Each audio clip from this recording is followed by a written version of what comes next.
Hello అండి, నమస్తే. నేను మీ సంధ్య. వెల్కమ్ టు సంధ్యాస్ వంటల పుస్తకం. ఈ దేవి నవరాత్రుల్లో 7వ రోజు అమ్మవారికి ఎంతో ఇష్టమైనటువంటి కదమ్మాన్ని ప్రసాదంగా పెడతారు. ఈ కదమ్మం అనేది ఎప్పుడు చేసినా పర్ఫెక్ట్గా, టేస్టీగా, అలాగే గట్టిపడకుండా పర్ఫెక్ట్గా ఉండటానికి కొన్ని టిప్స్ని పాటిస్తూ మనం కనుక చేసుకున్నామంటే కదమ్మం అనేది చాలా టేస్టీగా బాగుంటుంది. మీరు కూడా ఈసారి ఈ కదమ్మాన్ని ట్రై చేయండి. ఫస్ట్ టైం కనుక మన వీడియోస్ని చూస్తున్నట్లయితే మన ఛానల్ని తప్పకుండా సబ్స్క్రైబ్ చేసుకోండి. మన ఛానల్లో ఈ దేవి నవరాత్రులలో 6 రోజులు 6 రెసిపీస్, ప్రసాదం రెసిపీస్ అనేవి మన ఛానల్లో అప్లోడ్ చేశామండి. ఒకసారి వెళ్ళి ఆ ప్రసాదం రెసిపీస్ని కూడా చూసేసేయండి. ముందుగా ఇక్కడ మనకి కావాల్సినంత వరకు వెజిటేబుల్స్ అనేవి తీసేసుకోవాలి. వెజిటేబుల్స్ ఏవైనా పర్లేదండి. ఇక్కడ నాకు దగ్గర ఉన్న వరకు వెజిటేబుల్స్ని నేను తీసుకున్నాను. టమాటో, క్యారెట్, గుమ్మడికాయ, అలాగే క్యాప్సికమ్, ఇలా మీకు దగ్గర ఉన్నటువంటి కూరగాయ ముక్కలన్నిటిని ఇలా ముక్కల్లా కట్ చేసేసుకొని ఇలా ఒక కుక్కర్ గిన్నెలోకి తీసేసుకోండి. ఈ ముక్కలన్నీ మునిగేంత వరకు మనము వాటర్ అనేవి పోసుకోవాలి. ఇలా ముక్కలు మునిగేంత వరకు వాటర్ అనేది పోసుకొని 1 స్పూన్ సాల్ట్ని ఇందులోకి యాడ్ చేసేసుకోండి. ఇలా సాల్ట్ అనేది యాడ్ చేసుకున్న తర్వాత కుక్కర్ మూత పెట్టుకొని మీడియం ఫ్లేమ్లో 1 విజిల్ వచ్చేంత వరకు మనము ఉడికించుకోవాలి. ఇలా కుక్కర్ మూత పెట్టేసుకొని స్టవ్ మీద పెట్టుకొని 1 విజిల్ వచ్చిన తర్వాత ప్రెజర్ అంతా పోయిన తర్వాత కుక్కర్ మూత అనేది ఓపెన్ చేసి చూడండి. మనకి ముక్కలు అనేవి మెత్తగా ఉడికిపోయి ఉంటాయి. మరీ మెత్తగా ఉడికిపోతే మనకి తర్వాత రైస్ అవన్నీ వేసుకునేటప్పటికి మనకి ముక్కలు అనేవి కనిపించవు. ఇలా ఉన్నప్పుడు మనం ఒక గిన్నెలోకి తీసేసి పెట్టుకొని పక్కన ఉంచేసుకోండి. ముక్కలు మరీ మెత్తగా ఉడకకుండా చూసుకోవాలి మనం.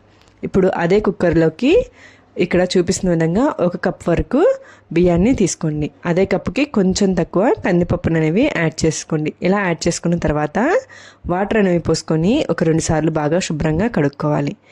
కడుక్కున్న తర్వాత మనం తీసుకున్న కప్పుతోనే 1 కప్కి 4 కప్పుల చొప్పున వాటర్ అనేవి వేసుకోవాలి. మనకి రైస్ రెగ్యులర్గా వండుకునే రైస్ కాకుండా మెత్తగా ఉడకాలి. ఇందులోకి 1 స్పూన్ పసుపు, అలాగే 1 స్పూన్ సాల్ట్ అని వేసుకొని 4 విజిల్స్ వచ్చేంత వరకు ఉడకనివ్వండి. కుక్కర్ రైస్ అనేది ఉడికేలోపు ఇప్పుడు ఒక గిన్నెలోకి కొంచెం చింతపండుని తీసుకొని ఒకసారి చింతపండుని బాగా కడిగేసుకొని అందులోకి బాగా కాగబెట్టుకున్నటువంటి వాటర్ని పోసేసుకొని చింతపండుని నానబెట్టుకోండి.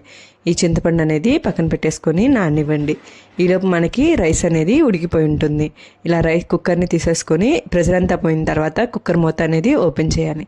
మనకి రైస్ అనేది మెత్తగా ఉడికిపోయి ఉంటుంది. ఇలా ఒకసారి గరిటె సహాయంతో రైస్ అంతటిని ఇలా మెత్తగా మనం మ్యాష్ చేసుకోవాలి. రైస్ అంతటిని మెత్తగా చేసేసుకొని పక్కన పెట్టేసుకోండి. ఇక్కడ నాకు క్లిప్పింగ్ అనేది మిస్ అయిపోయిందండి.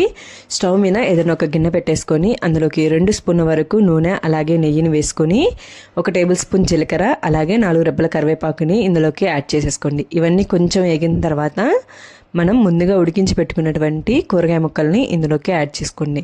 ఇలా యాడ్ చేసుకున్న తర్వాత ఒకసారి వీటన్నిటిని బాగా కలిదిప్పుకొని మనము 1 టేబుల్ స్పూన్ పసుపు అలాగే కొంచెం ఉప్పు అనేది వేసేసుకోవాలి. ఇలా ఉప్పు అలాగే వేసేసుకున్న తర్వాత మూత పెట్టుకొని 2 నిమిషాలు ఉడకనివ్వండి. ఆ తర్వాత మనము ముందుగా నానబెట్టుకున్నటువంటి చింతపండులో నుంచి చింతపండు గుజ్జు అనేది తీసేసుకొని ఇందులోకి యాడ్ చేసేసుకోవాలి. ఇలా చింతపండు గుజ్జుని ఇందులోకి యాడ్ చేసుకున్న తర్వాత ఒకసారి కలబెట్టుకోండి. ఇలా కలబెట్టుకున్న తర్వాత మూత అనేది పెట్టేసుకొని 10 నిమిషాల వరకు మనము పులుసు అనేది ముక్కలకి పట్టే విధంగా ఉడకనివ్వాలి. ఇలా 10 నిమిషాల తర్వాత మనకి బాగా ఉడికిపోయిన తర్వాత ఇందాకలా మనం ఉడికించి పెట్టుకున్నటువంటి పప్పన్నాన్ని ఇందులోకి యాడ్ చేసేసుకోండి.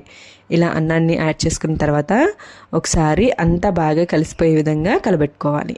ఇక్కడ చూపిస్తున్న విధంగా అన్నం అనేది ఇలా బాగా కలిసిపోయే విధంగా కలబెట్టుకోండి. ఆ తర్వాత ఇక్కడ 3 టేబుల్ స్పూన్ల వరకు సాంబార్ పౌడర్ అనేది యాడ్ చేసేసుకోండి.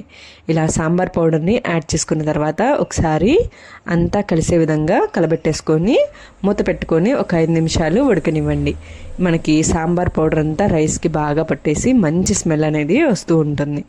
ఇలా ఒకసారి కలిపుకొని ఫైనల్గా 2 టేబుల్ స్పూన్ వరకు నెయ్యి అనేది వేసేసుకోండి.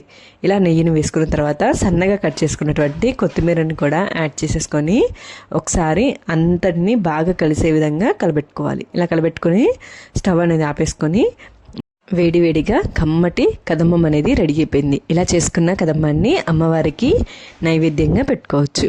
మీరు కూడా ఈ కదమ్మాన్ని ట్రై చేసి ఎలా ఉందో నాకు కామెంట్ చేయండి. మీకు కనుక నచ్చినట్లయితే లైక్ చేయండి, షేర్ చేయండి. మరిన్ని వీడియోస్ కోసం మన ఛానల్ని తప్పకుండా సబ్స్క్రైబ్ చేసుకోండి. Thank you for watching.